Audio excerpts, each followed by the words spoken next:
reported fire alarm. When fire trucks race down the road, they aren't just going to an emergency. Part of the still fire. They sometimes have to play a game of dodge 'em.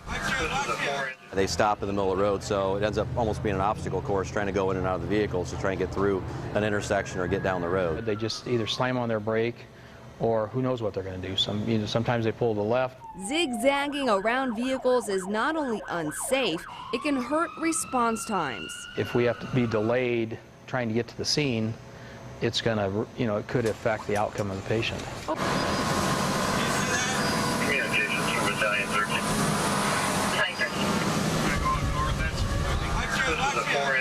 Did you catch that last one? Let's take a closer look. The car almost hits the fire battalion chief and then starts backing up toward the fire truck. Almost every run that we respond to, there's always something. So if we all learn to slow down and pull to the side of the road in driver's ed, why are so many people making mistakes? Generally not paying attention. Cell phones, huge deal. You think a fire truck as big as it is, painted red with all the emergency lights activated, the sirens going, that people would see that at a good enough distance, but it's amazing that they don't see that until it's right on top of them. The first step to preventing potential problems, drivers need to always be looking and listening. When you're driving, open your window, leave it cracked open a little bit so that you can hear when there's a siren behind you or coming towards you. You need to be alert, putting down the cell phone, scanning the road like we were taught when we were in driver's ed, but also don't panic. Some drivers will stop dead in their tracks when they see the lights and sirens. We always see accidents at intersections like that where a car will hit them from behind. If we're expecting them to pull to right and they don't, maybe other cars are thinking they're going to go that way,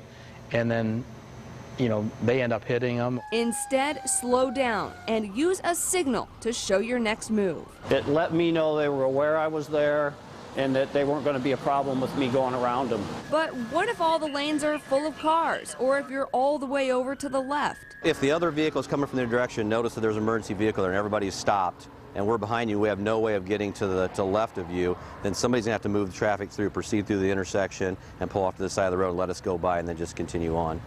As emergency responders rush to help you, they ask that you help them too and don't become a roadblocker.